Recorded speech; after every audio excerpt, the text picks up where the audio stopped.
هو انت لما فاكر لما تصرف على واحدة مسجلة دعارة ومخدرات وآداب عشان تعمل معاها الجلاشة؟ ها؟ هي عندها 38 28 سنة وانت 54 سنة. يطرم يطرم يا ابو طقم اسنان عيرة. ها؟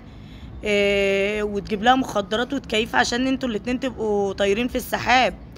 انت فاكر ان ربنا هيسيبك؟ هيسيبك كده وانت سايب طفلة زي دي كده، زي القمر كده؟ ها؟ ملهاش حق، ما بتديلهاش جنيه، ما بتصرفش عليها، ما تجيبلهاش حاجة، وتقابلها تحاول تخطفها بس.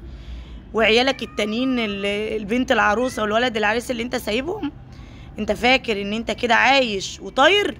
اشرب مخدرات وهتلاقيها شاب وهتلاقيها بودرة، واصرف عليها حق الغلابة اليتامى دول.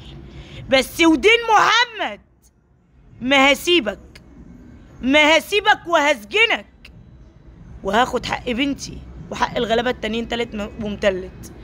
ان ما كانتش في مرة من اللي انت اتجوزتهم عرفت تجيب حقها، فانا هجيب حقي وحقها. وخلي الناس دايره تقول لي ده ماشي مع بنت مسجله وبتمشي مسطوله وبيعمل معاها الجلاش. روح اصرف عليها الفلوس، بس الفلوس هترجع وانت هتتحبس. وحياة ابوه ورحمه ابويا الغالي الكابتن محسن عبد الغفار ما هسيبك، وهتسلم البطن اللي شالتني يوم ما هجيب حقي منك. اصبر عليا.